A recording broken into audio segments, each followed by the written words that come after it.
ocasiones. Estaba recordando que hace 10 años, cuando por primera vez estuvimos por aquí, pues por ahí está el hermano Juan Órdenes, el tocayo, ¿verdad? El hermano Erwin también. Bueno, que recuerde de esa ocasión, en esa primera reunión, esa noche, pues estaban ellos dos. Esta noche tenemos una reunión aquí más concurrida que en ese momento. Recuerdo que en esa ocasión empezamos el encuentro con 5 personas. Los 5 personas eran el hermano Euler, el hermano Juan Órdenes, el doctor Colin Standish, 5 no, tal vez 6 o 7. El doctor Standish, su traductor, el doctor Juan Fernando Canale. Y entonces estaba el hermano Benítez y un servidor con el muchacho que me acompañaba, que vino de Colombia. Éramos los que estábamos. Y con eso se empezó el encuentro. Con ese público, el doctor Standish empezó la predicación en esa ocasión. Es de que hoy tenemos aquí más del doble de lo que teníamos en esa fecha. Muy bien. Bueno, hermanos, hemos venido porque indudablemente lo necesitamos. Y el título que se propuso, no sé cuántos, sin duda todos vieron, aquí está el título hasta la mitad. La parte que se quería destacar o se quiere destacar es frente a la inminencia del fin. ¿Y alguien recuerda qué decía el resto? Urge. ¿Qué urge? Alcanzar ¿Qué urge? victoria sobre el pecado. Escondernos, urge tener más teorías, urge conocer más al dedillo por allá vericuetos bíblicos. ¿Qué es lo que urge? Obtener victoria sobre el pecado. Y en estas palabras introductorias quisiéramos tomar de las experiencias de Israel algunos incidentes que nos ilustran y nos ayudan poderosamente a entender la necesidad de esto que el Señor ha dicho, cumplirlo estrictamente de acuerdo como Él lo ha dicho. Ustedes recuerdan y se han escrito muchos artículos, quizá libros al respecto, las lecciones de Israel cuando salió de Egipto. De hecho hay una serie que sin duda conocen quizá todos, del éxodo, del advenimiento. Nosotros frecuentemente tomamos diferentes aspectos de esa historia para aplicarlos y es valedero.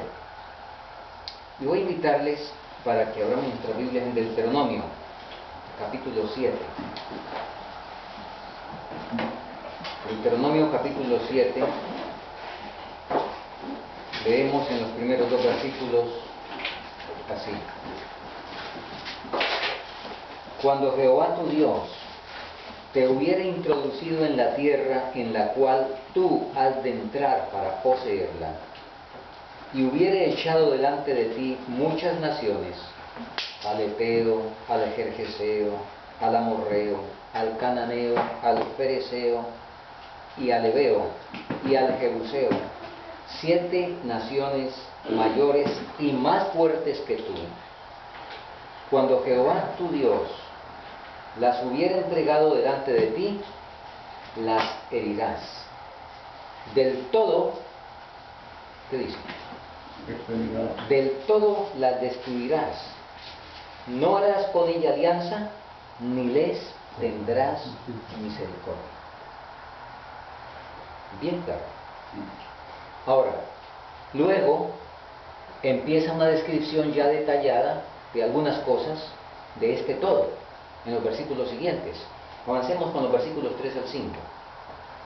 No emparentarás con ellos, no darás tu hija a su hijo, ni tomarás a su hija para tu hijo, porque desviará a tu hijo de en pos de mí, y servirán a dioses ajenos. Y el furor de Jehová se encenderá contra vosotros, y te destruirá presto. Mas así habéis de hacer con ellos. Sus altares destruiréis, quebraréis sus estatuas, cortaréis sus imágenes de acera, y quemaréis sus estructuras o sus esculturas, en el fuego. Entonces, hay unos detalles del todo que ya se dijo. Y ese todo el Señor lo reitera, lo reafirma, lo subraya, versículo 16. Y consumirás a todos los pueblos que te da Jehová tu Dios. No los perdonará tu ojo, ni servirás a tus dioses, porque te serán tropiezo. No los perdonarás. No perdonará tu ojo, los consumirás. Esa era la orden. Esa era la orden.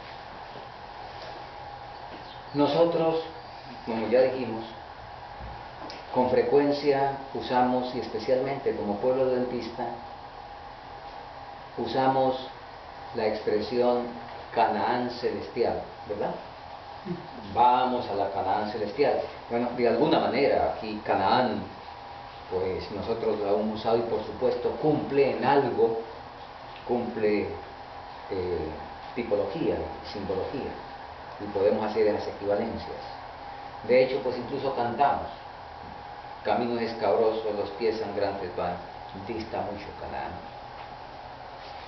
Pues la entrada a la Canaán celestial tiene las mismas condiciones que en esencia nos enseña la entrada a la Canaán terrenal.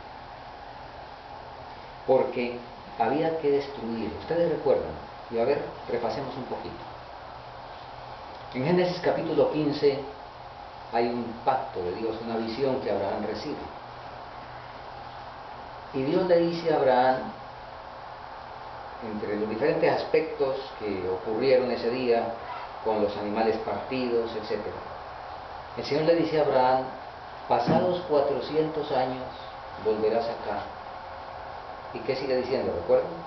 Porque aún que no ha llegado a su colmo la maldad del amorreo.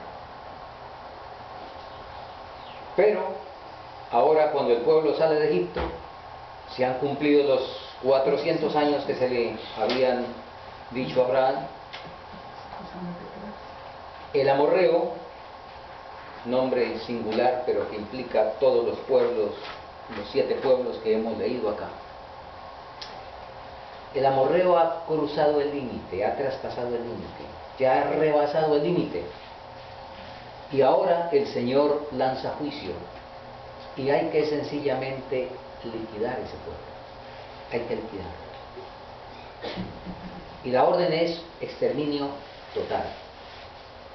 Y esto, y por supuesto no vamos a entrar en ese punto ahora, esto ha sido para algunos motivo de interrogante, hasta de confusión, hasta de duda, diciendo: ¿y por qué Dios mandó a matar aún a los niños inocentes?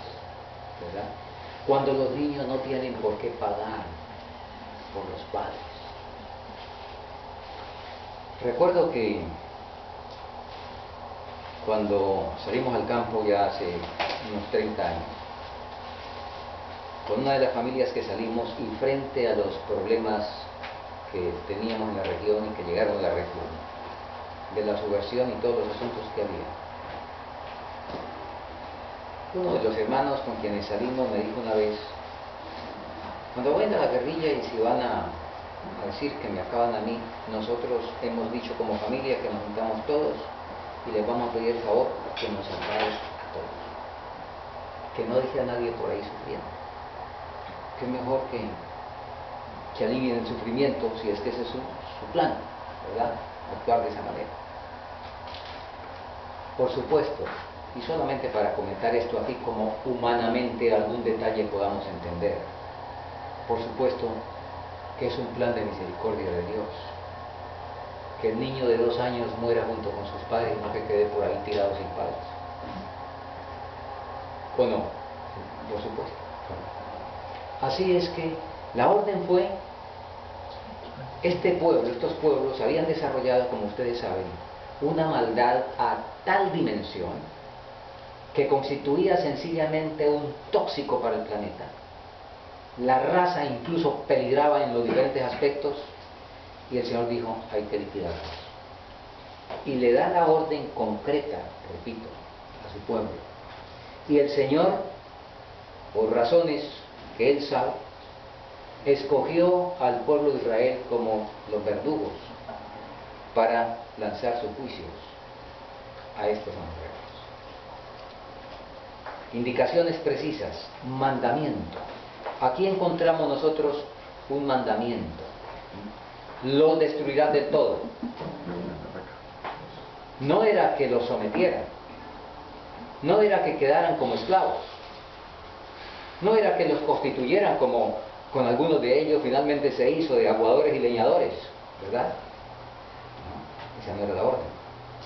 La orden era exterminio total, porque sencillamente, igual que un virus, si el virus no se liquida, pues sencillamente es cuestión de tiempo.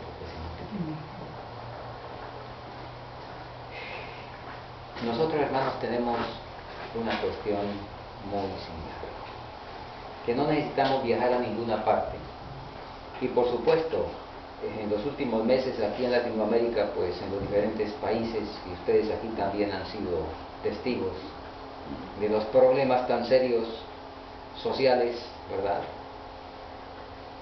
Pero estas cosas que vemos, de estas pedreas y de esas cosas totalmente inauditas, donde a personas y gente de bien entonces se les saquea, etc. Nosotros no necesitamos viajar a ninguna parte para encontrar el problema que debe ser arreglado para poder acceder a Canaán, al igual que el pueblo de Israel, para poder vivir en paz en Canaán, luego de un paso importantísimo como fue salir de Egipto. Salir de Egipto. Y luego de pasar el Jordán para ya entrar en el terreno de Canaán, no terminaba ahí el asunto, sino por el contrario, empezaba toda una campaña para poder cumplir plenamente el mandamiento de Dios y entonces gozar de la tierra que fluía leche y miel y poder gozar de esa tierra totalmente en paz. Nosotros hablamos, como ya dijimos también, de la Canaán celestial, que es más que fluir leche y miel, ¿verdad? Y para acceder a la Canaán celestial también tenemos que erradicar a amorreos, jebuseos, gergeseos, heveos, ¿verdad? Que son naciones, que son asuntos más poderosos que nosotros. Amén. El pecado en todas sus manifestaciones. Amén. El pecado con tantas ramificaciones y tantas presentaciones no puede dejarse uno. No deben quedar los huevos del basilisco, nada debe quedar, porque será, como ya también lo expresamos, cuestión de tiempo, en volverse a reproducir el asunto, y por eso el Señor se asegura de que quienes sean candidatos a la Canaán celestial, entonces deben haber dado muerte a todos esos enemigos, dicho de una sola manera, a ese enemigo que tiene múltiples presentaciones, para que el mal no se levante dos veces. Amén. Hermanos, vamos a ir a otro pasaje. Este lo encontramos en Josué, capítulo 17. Porque en esta misma dirección, el Señor habló varias veces. Y ahora le dice a Josué que diga específicamente aquí a la casa de Efraín, a la casa de José, en las tribus de José pues tuvo doble porción, Efraín y Manasés, Entonces leemos así en los versículos 17 y 18 de Josué 17. Entonces Josué respondió a la casa de José, a Efraín y Manasés, diciendo: Tú eres gran pueblo y tienes gran fuerza. No tendrás solo una suerte, versículo 18, sino que aquel monte será tuyo, porque aunque es bosque, tú lo desmontarás y serán tuyos sus términos, porque tú echarás al cananeo, aunque tenga carros cerrados y aunque sea fuerte. Cuando nosotros leemos, y vamos a ir a eso luego, encontramos que algunos enemigos fueron echados con más facilidad que otros. Interesante que con todo el poderío de los amorreos y de la gente de las montañas, por ejemplo, Og, ¿verdad? Basán y Sehón, el rey amorreo. Sin embargo, fueron derrotados más fácilmente los de las montañas, alguna excepción con Jebús, pero en general fueron derrotados más fácilmente los de las montañas que los de la llanura, porque la llanura tenía lo que aquí dice: echarás al cananeo aunque tenga ¿qué? Carros quebrados. Esos carros estaban en la llanura. Arriba en la montaña no se podían desplegar. Sin duda ustedes han visto quizá imágenes que han reproducido más o menos como se cree, con alguna certeza de cómo eran esos carros cerrados. Unos caballos enjaezados de tal manera que tenían una serie de lanzas en todas las direcciones, especialmente sobre todo adelante, ¿verdad? Lanzas por la delante y por los lados, que como guadañas actuaban, y se lanzaban al galope en medio del ejército y pues iban cortando y destruyendo lo que encontraban a su paso. Eran los famosos carros herrados. Los cananeos los tenían especialmente y se usaban en las llanuras. Y ahora el Señor da una orden, dice: aunque tenga carros cerrados. ¿Tenemos nosotros carros cerrados? Hay carros cerrados que tienen pecado para usarlos contra nosotros. ¿Cómo es nuestra naturaleza? ¿Cómo es nuestra naturaleza? La inspiración nos dice que tenemos que batallar contra la perversión interior y la tentación exterior. Y el apóstol Santiago, ¿qué dijo? Cuando alguno es tentado, ¿qué debe decir? ¿Echarle la culpa a Eva? ¿Echarle la culpa a quién? ¿Qué dice el apóstol Santiago en el capítulo 1, versículos 14 en adelante? Cuando alguno es tentado, no diga que es tentado de parte de Dios, que no tienta a nadie, sino que cada uno es tentado cuando de qué. De adentro, ¿verdad? Desde adentro, cuando de su propia concupiscencia es atraído y seducido. Bueno, volveremos a Santiago luego. Pero hay carros cerrados en nuestra experiencia cristiana. Y los que estamos aquí, yo no sé, los hermanos que peinan ya canas o no las peinamos en algunos casos ya, porque ya hasta se acabaron, ¿verdad? No sé cuántos lucharon con, bueno, no sé si decir que esos eran carros cerrados o erraditos o quizá ni carros. De pronto luchamos con algunas cosas menores y con todo y lo difícil que sea, pero el trago, el cigarrillo, en fin, esas cosas pues son bastante menores, son más pequeñas que otras cosas que ustedes saben corresponden a la vieja y a la baja naturaleza. Y sin duda que todos habremos ganado algunas victorias, pero no sé con los carros cerrados, porque resulta que el pueblo de Israel lamentablemente tuvieron una experiencia que es un triste registro en relación con este mandamiento que se les había dado. para beneficio de ellos, para que realmente pudieran vivir en Canaán. Y cuando vamos a Jueces, acompáñenme por favor, cuando vamos a Jueces, en el capítulo 1, encontramos todo un recuento. Y a ver si repasamos por lo menos parte de ese recuento. Leamos a partir del versículo 18.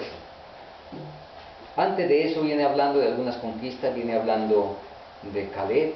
Muy interesante lo de Caleb, que nosotros conocemos. En el 18 dice: tomó también Judá a Gaza con su término, y a Ascalón con su término, y a Ecrón con su término.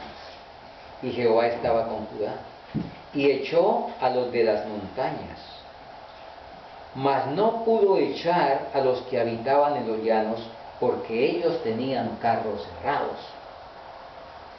Pero aquí nos dijo que Jehová estaba con ellos. Entonces fue que el Señor no pudo, porque sí pudieron echar a los de las montañas, pero no a los de los llanos, porque los llanos tenían carros cerrados. ¿En dónde estuvo el problema? El problema está en que podemos fácilmente confiar en Dios en algunas cosas, y quizá en algunas cosas que podríamos catalogar como más pequeñas, pero como la fe debe ir en aumento, entonces cuando viene alguna situación más exigente, ahora fracasamos donde antes pudimos tener algún éxito. Yo estaba con Judá y echaron a los de las montañas, pero no pudieron echar a los de los llanos porque tenían carros cerrados. Sigamos leyendo. Y dieron Hebrón a Caleb, como Moisés había dicho. Y Caleb, con 85 años, entonces echó allí a los 3 hijos de Anac, Sesai, Almai y Talmai, con quienes nadie se quería comprometer, ¿verdad? ¿Qué dijo Caleb? Denme este monte, y este monte me lo prometieron, y no importa quiénes estén allá. Oh, por algo la palabra dice: en él hubo otro espíritu. Muy bien. Mas los hijos de Benjamín no echaron al Jebuseo que habitaba en Jerusalén. Así el Jebuseo habitó con los hijos de Benjamín en Jerusalén hasta hoy. También los de la casa de José subieron a Betel, y Jehová fue con ellos. Luego nos sigue hablando lo de los hijos de José.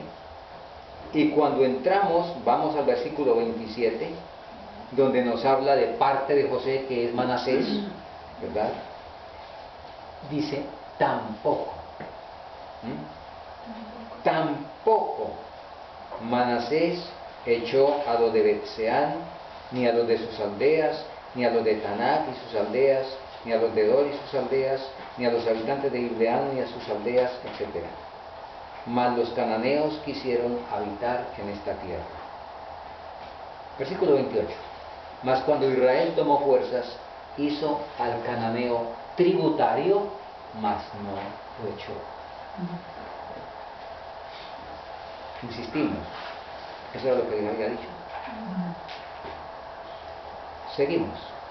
Tampoco, versículo 29, tampoco Efraín echó al cananeo que habitaba en Geser. Antes habitó el cananeo en medio de ellos en Geser. Tampoco Zabulón echó a los que habitaban en Quitrón, ni a los que habitaban en Naal. Mas el cananeo habitó en medio de ellos y le fueron tributarios. Tampoco Aser echó a los que habitaban en Aco, ni a los que habitaban en Sidón. Bueno, hay otra descripción ahí. Antes moró Aser entre los cananeos que habitaban en la tierra, pues no los echó. Tampoco Neftalí echó a los que habitaban en Bet-Semes, ni a los que habitaban en Betanán, sino que moró entre los cananeos que habitaban en la tierra, mas le fueron tributarios los moradores de Bet-Semes y los moradores de Betanán. Y los amorreos presionaron a los hijos de Dan hasta la montaña, y no los dejaron descender a la llanura. ¿Qué cuadro es ese, verdad? Y entonces, ¿quiénes? Ustedes notan, no se salvó ninguna tribu. Hubo apenas individuos como Caleb.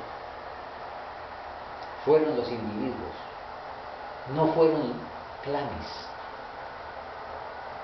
no fueron tribus las que cumplieron. No hay registro de ninguna que haya cumplido plenamente. Fueron individuos. Fueron individuos que hicieron lo que podían hacer en su limitación. Bueno, hermanos, creo que ahí tenemos una profunda lección y enseñanza. Voy a compartir algunas declaraciones de hermana White que nos complementan en lo que estamos mirando en la palabra del Señor. Ustedes recuerdan, y viene a mi mente una declaración de algún escritor hace muchos años, que dijo, el problema es que peleamos en el lugar equivocado, peleamos con el enemigo donde no está. Algunos se dedican a pelear contra el pecado cuando esa no es la batalla. La batalla es, hay que pelear la buena batalla de la fe. Bueno, eso dijo ese escritor. Yo no sé si ustedes han encontrado que la buena batalla de la fe es una distinta y de otro orden a la batalla contra el pecado. Yo no sé si ustedes han encontrado eso. Yo no lo he encontrado por ninguna parte. Yo encuentro que es una sola batalla, la misma. Podemos definirla quizá de diferentes maneras, pero es una sola batalla. Y hablando del pecado, tenemos suficientes pasajes en la palabra del Señor. Dice, pelea la buena batalla de la fe, echa mano de la vida eterna. Antes hiero mi cuerpo y lo pongo en servidumbre. Y quizá, juicio de un servidor, el que mejor resume este asunto es Hebreos 12:4, donde el apóstol dice, porque aún no habéis resistido hasta la sangre combatiendo contra qué? Contra el pecado. El Señor nos dice cómo, por supuesto, pero la inspiración nos complementa de que tenemos ahí una parte decisiva. Y a ver, leamos las citas mejor. Este mundo, y estoy leyendo de la Educación, página 287. Este mundo no es un campo de desfile, sino de batalla. Todos son llamados a soportar las dificultades como buenos soldados. Deben ser fuertes y conducirse como hombres. Interesante aquí como Juan nos dice, y cuando leemos en Nehemías el capítulo 1, el comentario de hermana White, a mí me encanta esa definición que ella da. Ella dice, Nehemías estaba registrado en los libros del cielo como hombre. Interesante. Ha registrado Nehemías en los libros del cielo como hombre. Entonces, deben ser fuertes y conducirse como hombres. La verdadera prueba del carácter se encuentra en la disposición a llevar cargas, ocupar el puesto más difícil, hacer lo que se necesita ser hecho, aunque no reporte reconocimiento ni recompensa terrenal. Y luego algo que ya lo vimos. El Señor dio la orden, ¿y qué le dijo? Hay que arrojarlos. ¿Quién debía arrojarlos? ¿Quién debía tomar la iniciativa? Dios dio el mandamiento. Dios prometió, ¿qué más? Victoria. Correcto. Y para lograr esa victoria, ¿qué más prometió Dios que Él iba a hacer por ellos? ¿Qué les iba a dar que ellos no tenían? Fuerza. Fuerza. Dios les prometió fuerza. Aquí estoy para ayudarte. Tú no los podrás echar, pero aquí estoy. Pero tú tienes que tomar la decisión. ¿Sí? Por eso fue que dijo, tienes que echarlos. La hermana White dice, en relación con eso, lo siguiente. Y leo de la matutina Recibiréis poder, 18 de febrero, tomada de la reunión que era. ¿De qué fecha, perdón, pastor? 18 de febrero, la matutina Recibiréis poder, tomada de la reunión que era del 24 de noviembre de 1885. Dice así: La expulsión del pecado debe ser un acto del mismo ser, basado en el ejercicio de sus más nobles facultades. Y quizá otra cita más conocida que esta que acabo de leer es la del deseo a todas las gentes. Le voy a leer completa, el párrafo completo. En la obra de la redención no hay compulsión. Deseo a todas las gentes, página 431, de la edición regular. El capítulo es la luz de la vida. Quizá a veces los capítulos es mejor tenerlos por la paginación diferente, distinta. En la obra de la redención no hay compulsión. No se emplea ninguna fuerza exterior.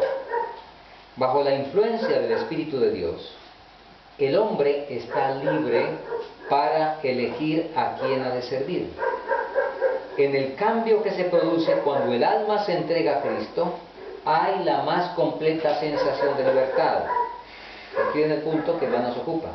La expulsión del pecado es obra del alma misma. Amén. Por eso el Señor dijo, tienes que echarlos. Tienes que echarlos. Correcto, Él sabe que no tenemos la fuerza. Aquí estoy para darte la fuerza, pero tú eres el que tienes que tomar la iniciativa, tomar la decisión y encaminarse en esa dirección. La expulsión del pecado es obra del alma misma. Por cierto, no tenemos poder para librarnos a nosotros mismos del dominio de Satanás. Pero cuando deseamos ser libertados del pecado y en nuestra gran necesidad clamamos por un poder exterior y superior a nosotros, las facultades del alma quedan dotadas de la fuerza divina, del Espíritu Santo, y obedecen los dictados de la voluntad en cumplimiento de la voluntad. Cumplimiento de la voluntad de Dios. Amén. Muy bien. Así es que, hermanos, ese es el cometido. Y creo que es básicamente el tema que se ha planteado para esta reunión. Aquí estamos todos, bueno, no todos viejos de edad, unos cuantos ya son viejos de edad, mayores, digamos. Mayores de edad, pero aquí sí digo viejos en el conocimiento de la palabra. Aquí tenemos, creo que la mayoría, por lo menos nosotros los cabezas de familia, tenemos muchos años de saber esto. Y que el Señor nos ayude para que podamos permitir que su Espíritu nos impacte en cómo estamos en relación con este asunto. Porque, ¿cuánto tiempo? Está bien, está bien. Nosotros sabemos, la santificación es una obra de toda la vida. Cuando realmente nos rendimos al Señor, cuando se cruza el Jordán, y permítame compararlo con la entrega de la voluntad del Señor, ahora empieza la conquista de Canaán. Ahora es que empieza. Ha ocurrido el perdón del pecado, pero falta ganar la victoria. El perdón, todos sabemos, es cuestión de ¿qué? Tus pecados te son perdonados. Frente a la oración sincera, la verdadera oración de fe, queda el alma en armonía con Dios, pero ahora tiene el desafío de ganar la victoria sobre cada uno de los defectos de carácter. Y para eso el Señor nos otorga la vida que nos da, pero debe ser una vida de continua victoria, continuo éxito. Y no sé en eso, hermanos, nosotros cómo estamos. El Señor conoce a cada uno. Amén. Sin duda que hace ya mucho rato que algunos, y aquí está el primero, que algunos deberíamos ya hace no sé cuántos años haber ganado, creo que todas las victorias. ¿Cuánto tiempo tiene que esperar el Señor?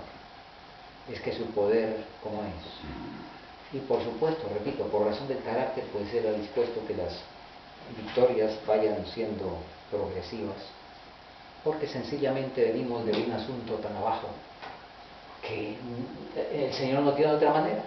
No tiene otra manera. Él no puede sacarnos de allá y ponernos con ya la mente y todas las victorias por allá arriba, porque entonces eso no es carácter, eso es hacer un robot, ¿verdad?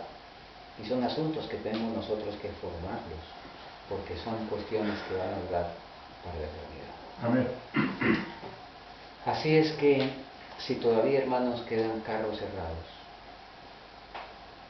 con los cuales hemos hecho lo mismo que Judá, y hemos conquistado apenas lo del monte, pero por los carros cerrados todavía tenemos problemas, que el cielo nos ayude, para que podamos permitir que por completo sea obedecido el mandamiento de Dios. Amén. Con el pecado no hay que tener ninguna compasión.